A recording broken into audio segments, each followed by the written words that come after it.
Thanks for coming in and joining us. Mark, you're a avid beekeeper, and you've been doing it for how long? 10 years now. 10 years. So you've probably got quite an immense knowledge on beekeeping and all the benefits it can bring, not only to kind of the environment, but also to us.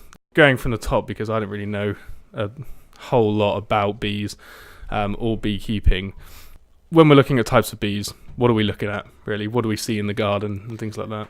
Well, in the garden you'll get a number of different types of bee, but the beekeeper only tends to look at the actual honey bee. There are about 200 varieties of bumblebee which people will see in the garden, as well as the wasp and the hornet as well, which main basis is just for pollination. That's all they do. The whole basis of bees is pollinating, and that's what you'll see going on in your garden. I get calls to people that think they've got a colony of bees, and it'll be a variety of different bumblebees. So that's quite common. But you also get minor bees, solitary bees, who will, their life cycle is different to that of the honeybee that we look after. Bumblebees will die down to a single queen in the winter, whereas the honeybee, the European honeybee, will cluster into a colony of 2,000 or 3,000. So most of your work is around honeybees, is it? Yeah, absolutely.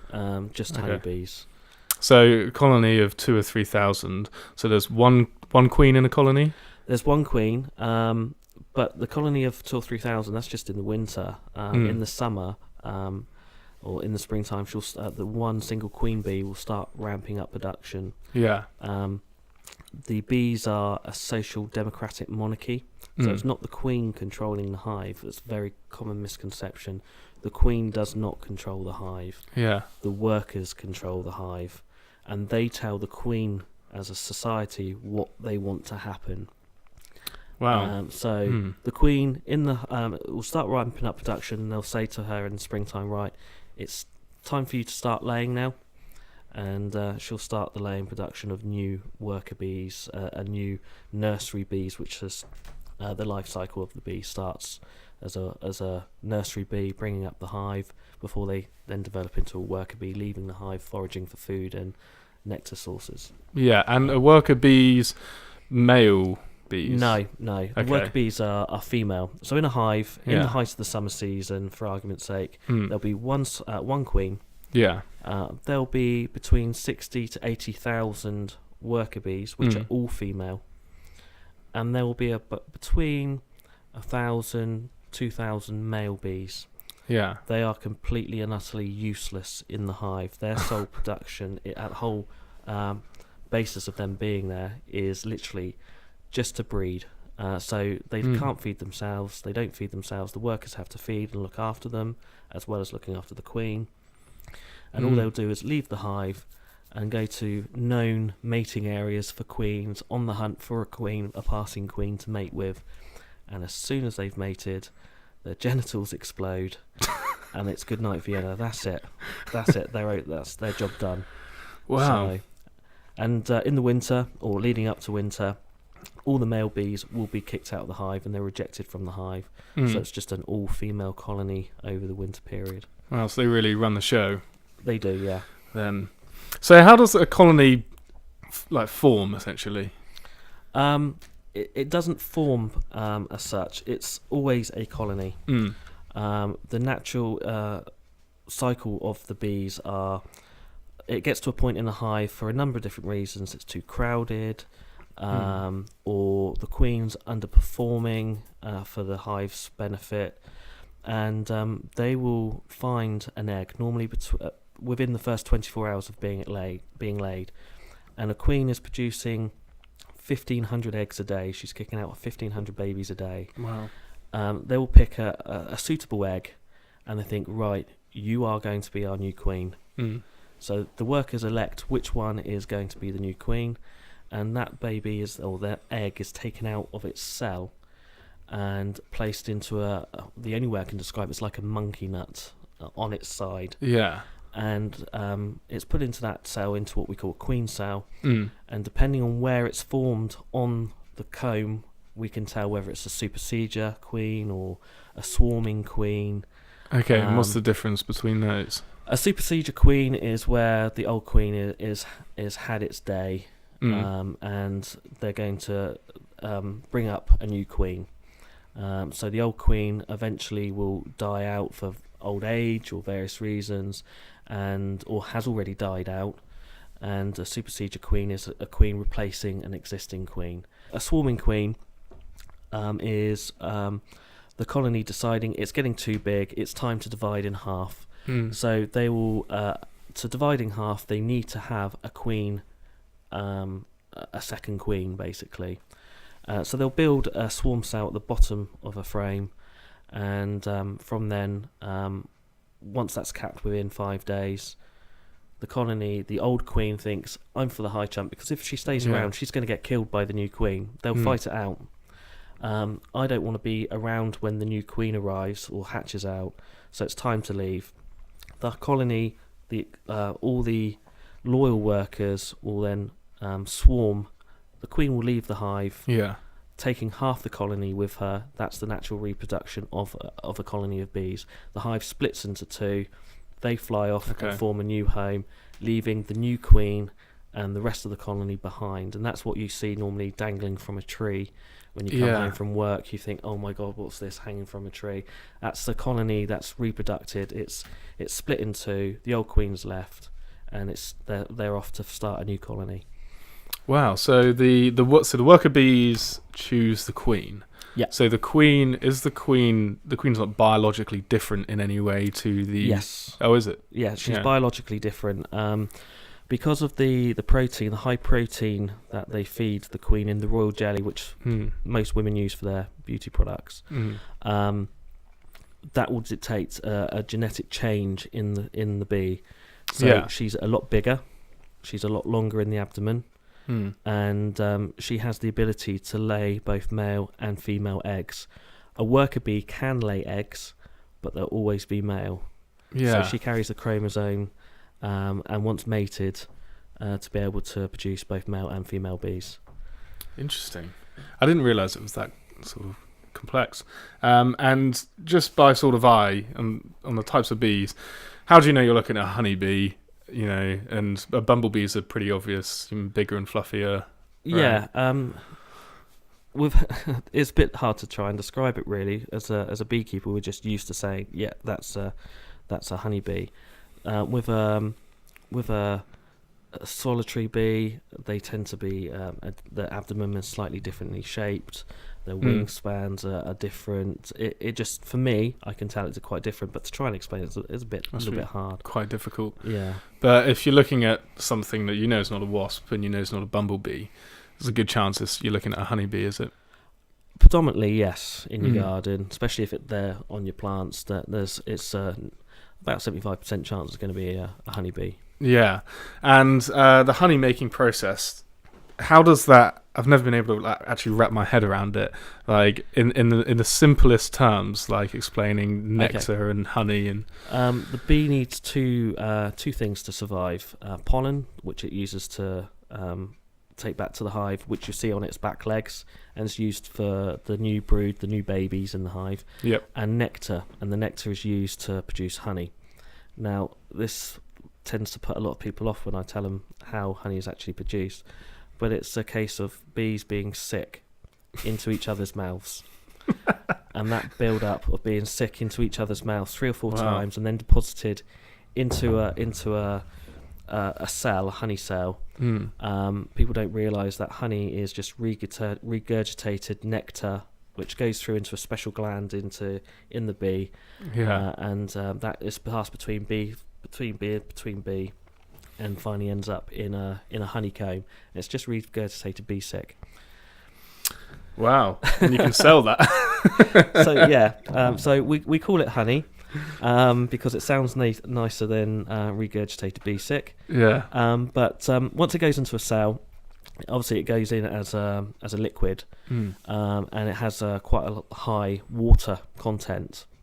But to turn it into honey, there are different fructuses and good things in the honey that ends it turning up into honey, but they need to get the water out. And the best way to do that is by evaporation. So if you go near a beehive, you'll see that they're pumping air into the hives at certain times of the day. If it's too hot or too cold, they'll pump air in, and it's basically evaporating the water out of the honey to get it to the right content, the right honey content for themselves. And once it's done, they put a wax coating over the top. That's what you can kind of see on here is a hard wax coating. Yeah. So just quickly, I've heard like rumours, well, not really rumours, but I've heard from a couple of people that it's potentially not good to take the honey from beehives and things like that. We get. I've had a lot of people, especially from the vegan community, say that it's real bad to take honey from a hive because you're taking their food source away. I suppose yes, in a way, but it's no different than us taking milk away from cows. They need that milk for bringing up their young and bits and pieces, but they produce ample enough of what they need. Yeah. So the bees will produce, depending on the size of the colony and the strength of the colony, far more than what they actually need to get them to survive the winter. So the beekeeper's job is basically to anticipate, look at the hive and think, okay, yes, if I take this amount of honey boxes off, they're going to need a certain amount to get them through the winter months. So it's gauging how much you can take off safely without hurting the colony. It is a bit of a labour of love, I've heard. I mean, if you're a backyard beekeeper, definitely. But it also can become quite addictive.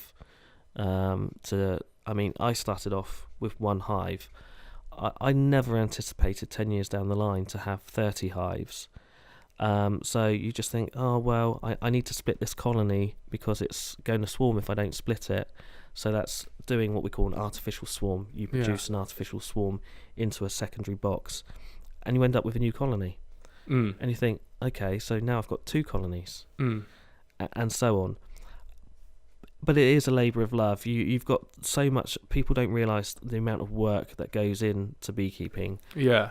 From cleaning the equipment and making sure your equipment's clean, making sure the hive's maintained, making sure that at the end of the season your frames are properly stored and cleaned, ready for next year. Because it's not a cheap hobby. You need to try and recycle as much of your equipment as possible, and it does become a labour of love where you're in the shed working till 9-10 o'clock at night, getting stuff ready for what you're going to need in future weeks. Yeah, and there's also a lot of checking up on the health of the colony and things like that. So you are really looking after them in ways, aren't you? Yeah. In the height of the season, your head is in the hive once every 5 days, to try and see what's going on. To try and prevent swarming, so you don't want to be an irresponsible beekeeper, let your hive swarm into next door neighbour's garden, because they're not going to be happy with you. So you've got to go into the hive at least once every 5 days just to see what's going on, making sure the queen's not about to up and leave with half the hive. Also the disease size, so you're looking for signs of varroa. Is that becoming an issue? Do you need to treat? What's varroa? It's a small parasite that causes disease within the hive, and it's a nasty thing. A varroa mite will latch itself onto a bee and basically suck and feed off the bee, but at the same time transferring disease between bee to bee by doing so. Yeah. And the varroa mite gets into... Before the bee's even born, basically, it will implant itself in a cell before the cell is sealed over for the bee to form. And when it's being going through its manipulation in the cell, developing into a bee from a larvae, the varroa mite is actually feeding off of it. Yeah. So it is an absolute parasite, and it's caused untold damage across the whole of the beekeeping community, not just here, but across in America as well. Oh. And so when bees swarm, So, do they stay local then? What really is a swarm? A swarm of bees, as I said, is the natural reproduction of a hive. So it's the hive splitting into to form a new colony, and it's splitting into for a number of different reasons. Because it's too crowded, there isn't enough food, the queen's underperforming, whatever the reason, it divides in two. Initially, when it first leaves the hive, when it first swarms from the hive, it will tend to stay relatively close. And that's because sometimes, on a very, very rare occasion, it will abandon its attempt to swarm. And I've only seen it once when I went to one of my what we call bee buddies. I'm looking after a person who's just started beekeeping, who was a vicar. I went to his house because his swarm was 20 foot up in a tree. We couldn't get it out. I looked at the vicar and said, we're going to have to pray for some divine intervention here to get this back. And out of nowhere, it started raining. The bees decided to lift off of the tree and go back into the hive where it had just come from. And I looked at the vicar and said, did you speak to him or was it me? And so I've only ever known it once. So first of all, it does tend to stay quite close. Ultimately, it will end up within a 3-mile radius of where it's originally come from when it finds a home. The swarm will send out scouts to look for suitable new accommodation. So you'll see 3 or 4 bees paying attention to a bird box or a hole in a wall or an existing empty beehive. And within about an hour later, the rest of the swarm will come and take up residence. You shouldn't really worry if you see a swarm, should you? I've read that they're apparently most docile when they're swarming. Is that true? Yes. Basically, when a bee is swarming, it eats as much honey as possible because it doesn't know when it's going to eat again. And because of that, they're very lethargic. It's just like having a big meal. You become quite sleepy after you've eaten a big meal. The other thing is that it can't bend its abdomen. Because it's so full, the stomach is so full, it can't bend its abdomen to sting. So it will be less likely to sting you. Obviously, you're going to get bees that will not be as full as others and will potentially sting if you go up too close to the swarm. But yeah, they are at their most docile when they're in a swarming situation. And I've stood in the middle of a massive cloud of bees without a bee suit on. Don't recommend it, but I have stood in a massive swarm of bees as they're all swarming around my head. And if you see a swarm, what's the general protocol? Just leave it. Don't try and bat them away or anything like that. Just let them settle on something. The chances are they're going to find a tree and they're just resting there. They're not going to set up permanent residence unless they've already taken up residence in a box or in a shed or in your chimney or in a hole in the wall. Just leave them there. Let them settle and call your local bee association. And local bee association or the British Beekeeping Association, if you go online, you go on their website, you put in your postcode, it will give you all the local bee swarm collectors within a 5-mile radius of you. Call them. Normally 9 times out of 10 it's a free service. They'll come along, they'll skep the bees, which basically even puts them in a wicker basket, and as long as they've catched the queen, they'll take them away. And that's a new beekeeper who has now got his first set of bees and taking up their hobby. So a beekeeper, a swarm collector, will tend to give those bees to a brand new beekeeper ready to start their hobby. Oh wow. And bees are pretty important in the kind of ecosystem. I remember I think it must have been about 10 years ago now, there was everyone was saying there was a pandemic because the honey bees the bumblebees were dying or something, and I know everyone was getting really worried about it. I know a couple of years ago they brought out an app, so if you see a bumblebee or bee of any sort, I think you can take a photo of it and it tracks the population, something like that. Is there still sort of danger in the sort of the population? Do you know? Yes, the bees are still definitely in decline. The species is definitely endangered, not just bees but wasps. Last year there wasn't as many wasps around, and people just think they're nasty little critters that just want to sting you, but they're just equally important as bees. Yeah. And bumblebees, they're in decline as well. Mm. So yeah, it's still of major concern. They pollinate and produce 60% of what we all eat every day. 60%. Wow. And so there are going to be a lot of stuff gone off the supermarket shelves if the bees disappear off the face of the earth. Okay. It's already starting to be seen. There are parts of China where there are no bees at all, and they are having to start to manually pollinate crops as a result. And even yesterday there was reports of technology companies producing drone bees to try and take over where bees are dying out. So what's the sort of situation like at the moment then? Have we still got like a healthy amount, or are we really in a sort of a dire position at the moment, or is it just bad signs? It's in between a healthy amount and dire, I would say, and it's heading more towards the dire.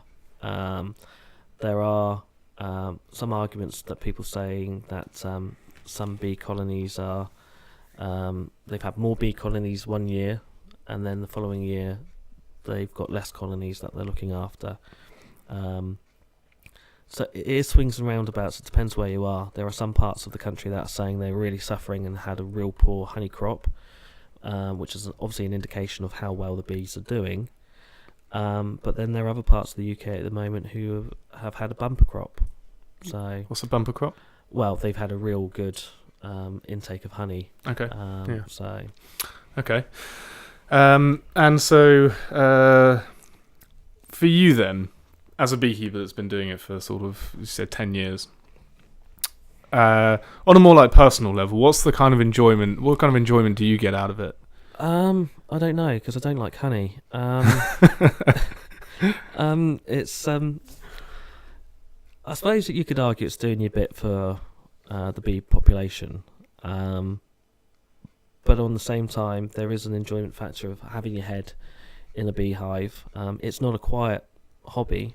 People think it's quite a sedate hobby where you're there with your smoker, smoking the bees down, and you're just pulling out frames.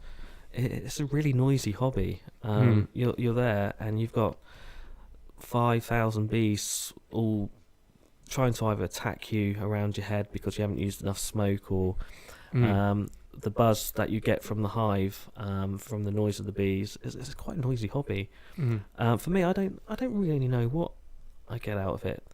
You do get some kind of peace and tranquility. I will say that you do get quite a relaxed sense when you're around a beehive and you're doing what you need to do. Is there an element of responsibility? Like, once the hive is set up, do you need to keep tending to it in order to look after the bees, or will they just kind of do their own thing anyway?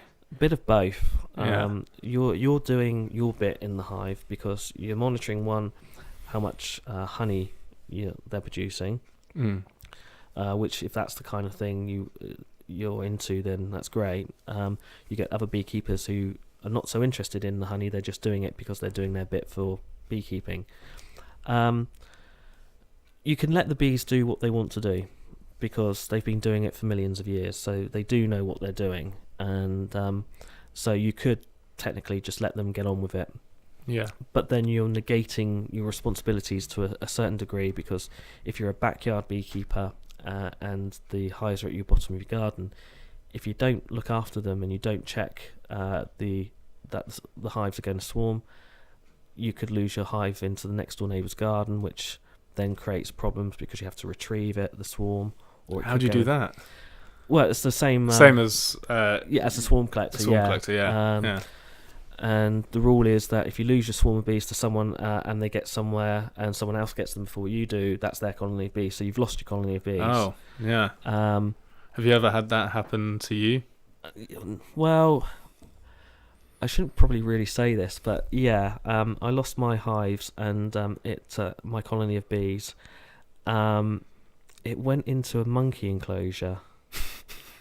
and it set up home in a barrel of an old cable barrel that the chimpanzees use as their play equipment. Oh God! Obviously the keepers of the chimpanzees could see the bees were the chimpanzees were a little bit distressed around this thing. Realised that the bees had set up home, so another beekeeper had to go. All the monkeys were enclosed for an hour or two while they managed to get this whole barrel out of the enclosure. Instead of normally just taking the swarm away, they had to take the whole barrel away, and that was a result of me not checking my bees, probably. But now that's when I was first started beekeeping. Nowadays, I set up swarm traps around my apiary because my apiary is not in my garden; it's in an isolated area. So I set up swarm traps to try and negate the fact that if I don't get to my bees and they do swarm, they're looked after. They're caught. They go to the swarm trap because it's like their natural environment. Yeah. But also, you need to check for your diseases. You need to check to see, are they suffering from European foul brood? Are they suffering from American foul brood, which is like a major disaster if they get that. Yeah. What's the varroa doing? Is the varroa level acceptable? So yeah, you've got to keep on top of it. I don't think this is true, but I heard that like if a beekeeper dies, someone has to go and tell the bees that there are a lot of old wives' tales in relation to I was thinking that can't be true. It's still well, some of them are still practiced. I know recently where a beekeeper was cremated with his smoker. But yeah, there are a lot of old wives' tales that you should tell your bees your secrets when you're going through the hive. You tell the bees your secrets because they'll keep it to themselves. And it's, in a way, that's quite a good.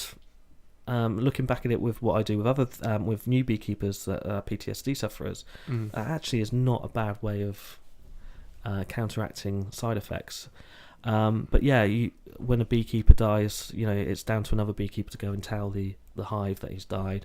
Another one is that you put a black sheet around the hive, so the bees can mourn the loss as well. And another one is that you turn the hive in the opposite direction from what it normally is in. Wow. So yeah, there are loads of lifestyles. Yeah. And talking about PTSD, so you actually help people that suffer with PTSD through beekeeping. There's it's not they don't really know how it works as yet. It's quite undiscovered. But there is a link between PTSD sufferers, those suffering post-traumatic stress disorder, and beekeeping. It's therapeutic. There are known links with being outside in the general wildness helps PTSD anyway. So being out with the bees is possibly an explanation. But because there's the PTSD sufferer is concentrating more on the bee and the cycle of the bee than their own problems, it relieves, or it's been reported that it relieves the stress of the sufferer. So I've been working with mainly ex-military personnel who've seen some very graphic things. One of my students was in the Falklands War, so he was at the Battle of Goose Green. Saw some real horrendous stuff. He was also in Bosnia. And I've got another person who I work with who was in the first Gulf War. So I've been working mainly with those people to help their PTSD, help them set up hives, and taking them through their first year of beekeeping, which is always the ups and downs of beekeeping. Taking them through their first year and getting them more on a level footing. Yeah. And so do you have like other experience that you've been able to join in with beekeeping to be able to do this, or is it just solely through beekeeping and your knowledge of it that you've been able to get in touch with these people and help them out? It all started with a project called the Bee Free Project, who are based in South Wales. And obviously where my hives are, are 5 minutes away from the nearest army base, and also Poole being a Royal Marines town. They were getting referrals from Help for Heroes, who also run similar programs for beekeepers, and they came to me and said, look, we've got these beekeepers, or wannabe beekeepers, these people that are suffering from PTSD. They want to come on our courses, but we're based in South Wales and we can't accommodate them. Is there anything you can do locally to help them? And my first person that I helped, by accident, happened to live less than a quarter of a mile away from where I live and from where one of my hives are. So he came along with me. We met up. I didn't know what I was going to expect, and we got him. We crowbarred him into a very small bee suit for a very large guy, and with a few bits of gaffer tape to seal up holes and everything, we took him beekeeping for the afternoon. And he got home and he phoned me up and said, "When can we do it again?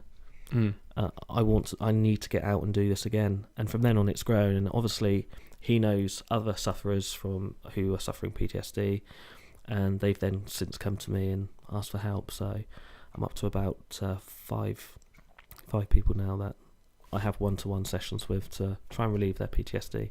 Wow.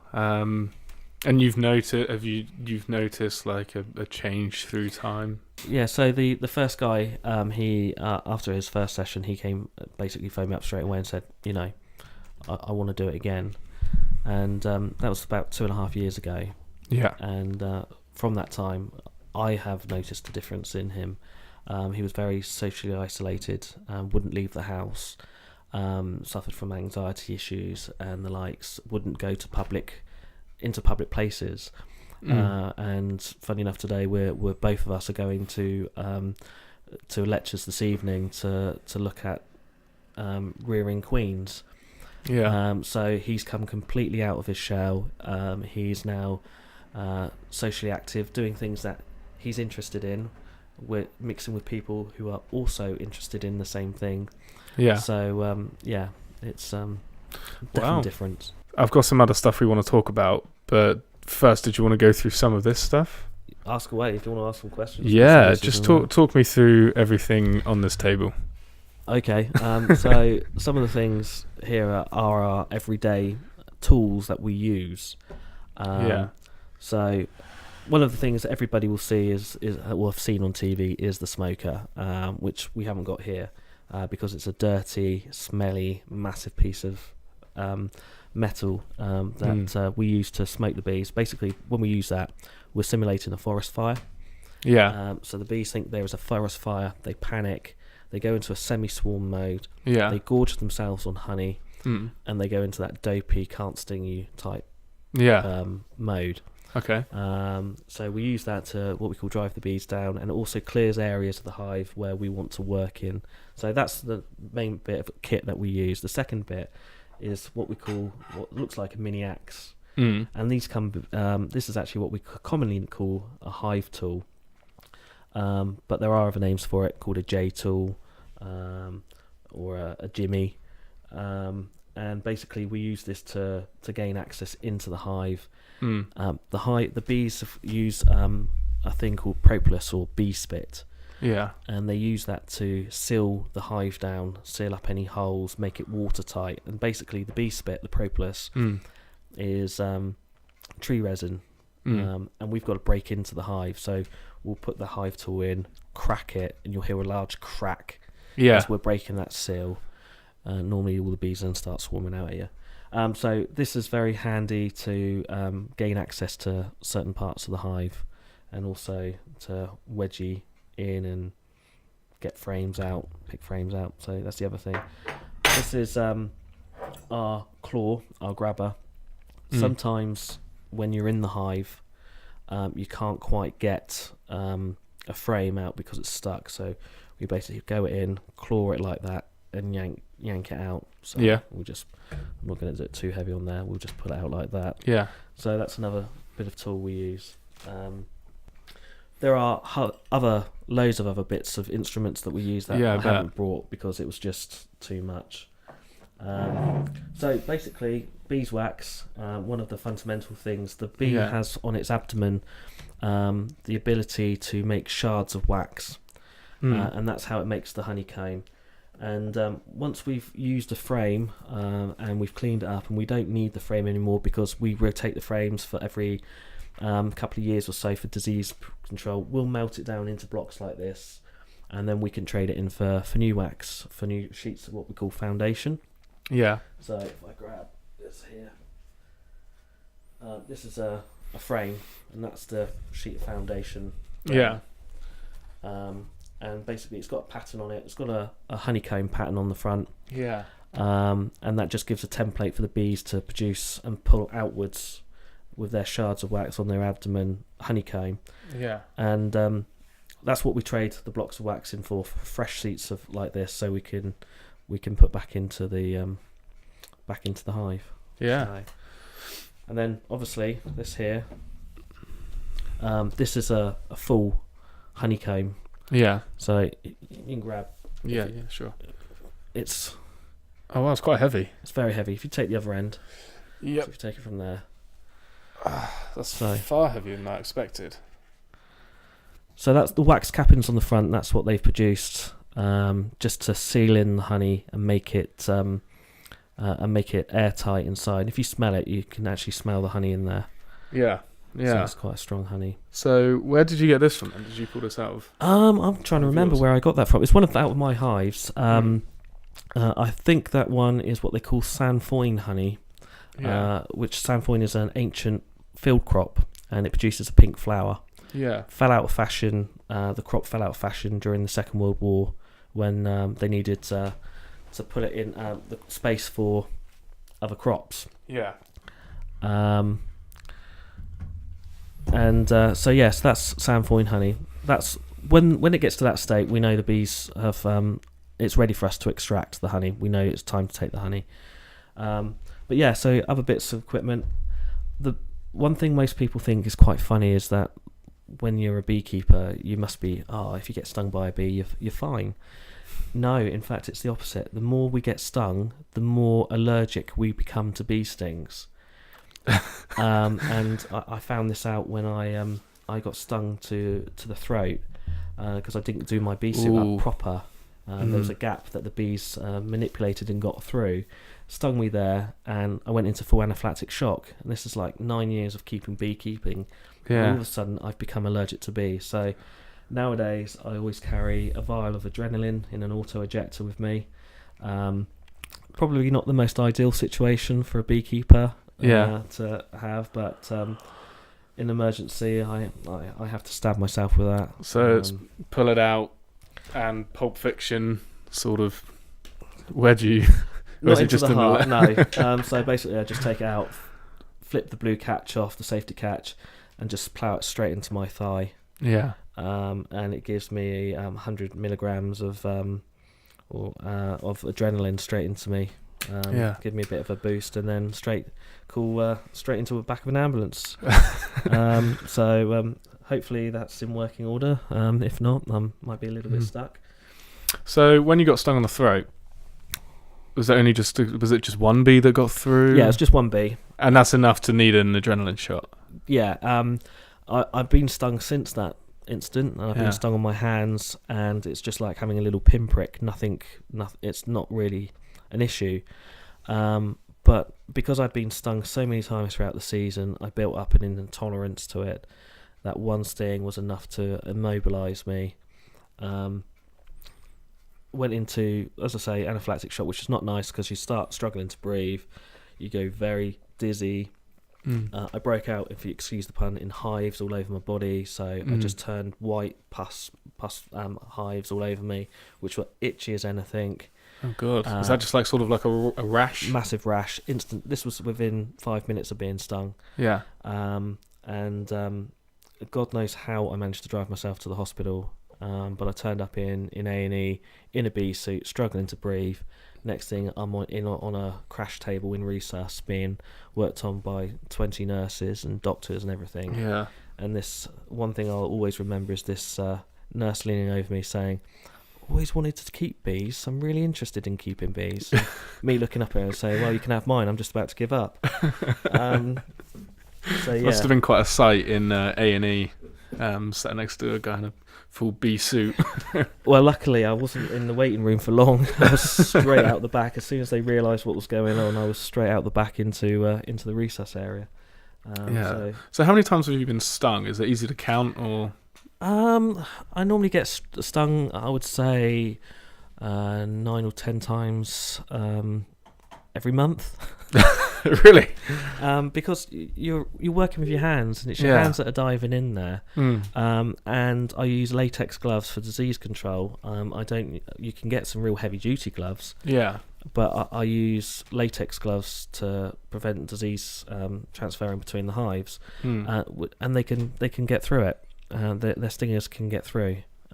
So yeah, I get stung quite a lot on my hands. So, and is it depending on where they sting? It might not be so bad. There is a chart that's out on the internet, and it will highlight the veracity of the sting compared to where you get stung. So if you get stung on your nose, which is a very sensitive, you get a level 7 sting, which is a very intense sting. Okay. A very painful sting. For some reason, it's only a level 5 if you're stung on the private areas. Okay. But then a level 8 if you're stung on your stomach. So, you know. And what's the highest? 9. 9, and where's that? That's your ear. Your ear, that's surprising. It's I very would have painful on your ear. I've been stung on my ear a few times, and it's really, really painful. And then it goes away because it's quite gristly, your ear. So it goes away. But the initial sting is quite painful. Yeah.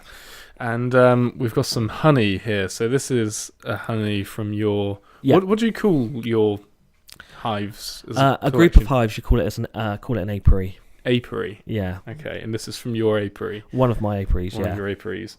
And honey does that always change taste depending on the kind of season you've had, isn't it? Yeah, or do yours absolutely. have a specific taste to it? It depends where your hives are. I mean, this honey here will taste completely different to that honey there. Yeah. So this has come from, as I say, Sandfoin crop. The jar of honey there has come from the Bovington area. Yeah. And because it's in the middle of army firing range where it's not cultivated, it's just 100% untouched, apart from the odd tank driving around. Yeah. It's very much a little bit nutty, a lot sweeter. The lighter the honey, the sweeter it will be. So it's a lot sweeter. Is this quite a light honey then? I would say that's what we call a medium. Yeah. A medium honey. But that one tastes a little bit almondy, a little bit nutty compared to, because they're feeding on hawthorn, gorse, and a mixture of other things. I'm definitely buying this off you, so I'm going to open it now. I don't have a spoon, so I won't be that civilized. I'm just going to stick my finger in. Oh, that's definitely a bit too much. Nah, it's never enough.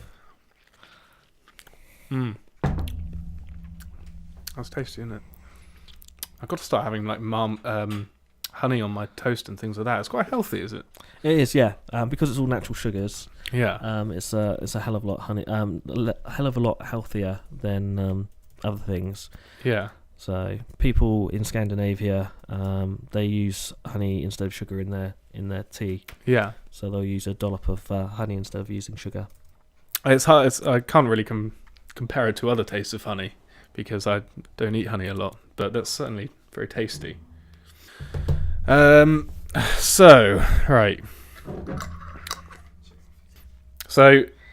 can people buy your honey from you? They can. I supply it through farm shops.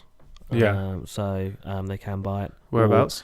Bovington at the place called Longthorns Farm and campsite. They can buy it there in the farm shop.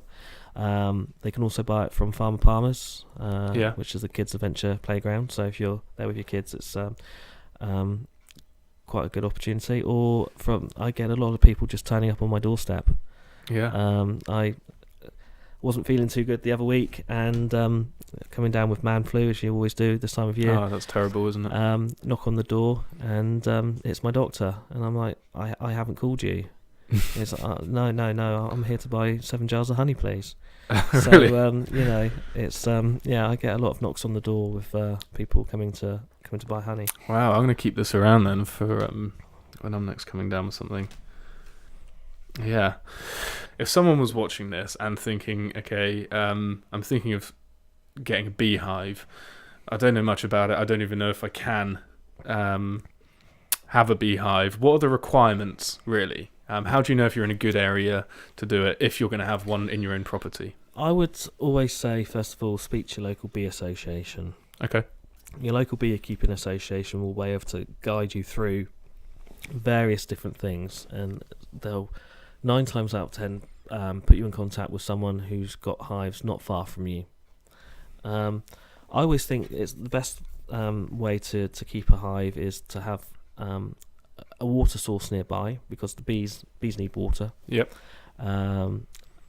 And have somewhere where it's southerly facing, so it's the entrance of the hive is always visible to the sun, so they get a good sun. Yeah. The more the sun's on the hive, the more busy the bees are, and they enjoy it more. Okay. A good sized garden, but I know people that have got 5 hives in a tiny garden. You can keep bees almost anywhere. You see them in London with them all on the roof. In fact, I'm involved with the bees hives that are... am I allowed to say names? Yeah, go for it. We'll find out. We'll find out when they come back. You can set up beehives almost anywhere. The Dolphin Shopping Centre in Poole, I've been involved with setting up the hives on the roof there. So there are hives on the roof at the top of the shopping centre. So what benefit does that give, or is that for local beekeepers to use? It's a private hive. They've got 1 hive at the moment. They're getting a second one shortly. It's a private hive, and the centre manager thought it was a good idea to go green, and the whole centre is trying to reduce their carbon footprint. And one of the good ways of doing that is having a beehive. They've got a vegetable garden up there on the roof already, which not many people know about. Yeah. So all the security guards are not only trained to do their security jobs, but they're now trained beekeepers as well. Okay. So in their lunch hour, they'll go up and they'll take turns to check the hive. Yeah. And it's just doing their bit for the local environment, and also it's giving an additional skill to their staff as well by become trained beekeepers. So a shopping centre having bees on their roof just helps out with the local flowers and things like that. It's been an interesting experience, especially when their hive swarmed within the first couple of weeks, and I had to go up onto the roof, going through the shopping centre in my with my full beekeeper kit on, with this box wrapped in a sheet. Yeah. And people giving you some really, really strange looks as you're running through a shopping centre with a box dressed as a beekeeper. It's fantastic. Yeah.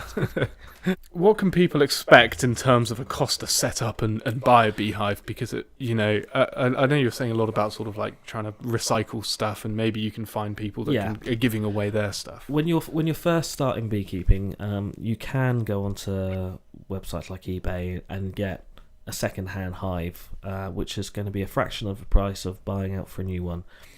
I would strongly advise against that, because there are disease risk implementations in buying second-hand equipment. Yeah. So there are other sites around and other people around who will sell brand new beehives, and you do have to do some shopping for it, but you can pick what we call a British standard hive, because there are many different hive types. You first need to establish what type of hive you're going to have, whether it's going to be a Langstroth, a top bar hive, British standard, commercial, a WBC, which is the old white traditional beehives you see. So you first have to establish which one you're going to get. The British National is the standard beehive everyone operates, and it's the ones that I operate from as well. Yeah. You can pick one of those up for a brand new one up for about £104 on the internet. I've seen them the cheapest, brand new. Really? But that's not including the frames. Yeah. So you have to get your frames and that with you. So you're looking about £50 for the frames. Then you've got to think about where you're going to get your bees from. You can get them from a bee farmer, a proper bee farmer, but you're looking at between 180 and 250 pounds. Then if you're a novice beekeeper and they swarm, you feel a bit downhearted because you've just seen 250 quid fly away. Yeah, and it's up in a tree or something. Yeah. So the other way is to join your bee association, get on a swarm list, and you get the bees for free. Yeah. So once you get your bees, you then become a full member of the association, and you've ended up with a colony of bees for free, basically, and you can start your hobby off. Wow. So by the time you add your suit on and your basic equipment, I would say it's around about £300 to set up. £300. And the ongoing cost is, apart from just the odd bit here and there for maintenance of the hive, is pretty low, is it? It can be, yeah. I mean, you have to think of what you're going to do with your honey. Are you going to sell it? And so, like the labels there, you'd need proper labels to be printed up if you're going to sell it commercially to people. But if you're just going to have jars that you want to give away to friends and family, you don't need to worry about labelling at all. So you've got to think about that, where you're going to get your jars from. If you're selling it, they need to be in weight order. They have to have proper weights and everything on it. So it really does depend on how you're going to sell your honey, really. But the cost of getting the jar can be quite minimal. You can pick them up relatively cheaply. Yeah. So there is a little bit of outlay, but hopefully with your honey sales, if you are selling it, you get that money back and you can plough it back into your bees again. And when looking out for bee hives, especially in this day and age, that as more and more technology is coming out, there's even, I saw online earlier, there's apps that can track beekeeping and things like that can track your hive. Don't know whether they're any good, but you probably want to avoid is it right in saying you probably want to avoid any sort of bee hives that you can buy now where you can't actually dig into the hive necessarily? Yeah, potentially. You want to avoid those. You want to be able to get into the hive, not too often so that you're disturbing the bee's natural cycle, but often enough that you're checking for swarm control, disease control.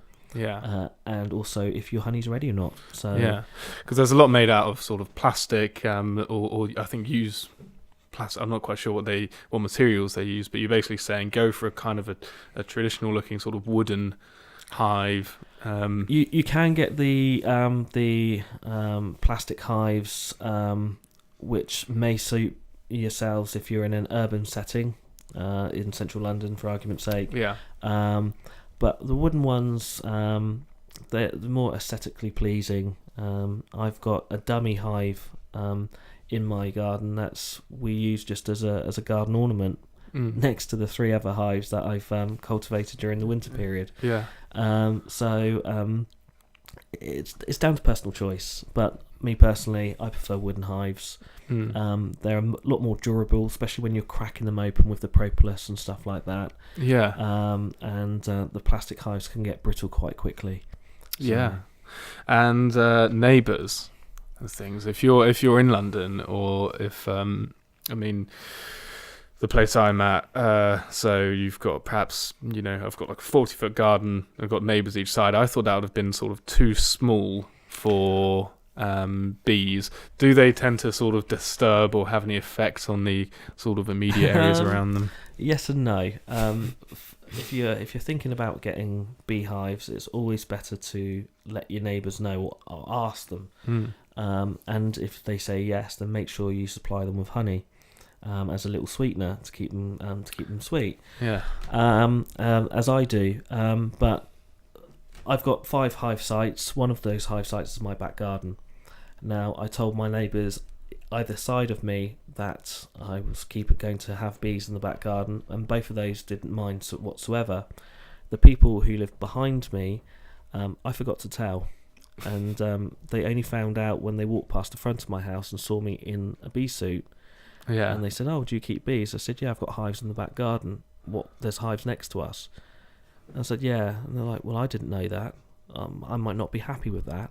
Well, they've been there for 3 years. Have you noticed them? Yeah. No. Well then, Yeah.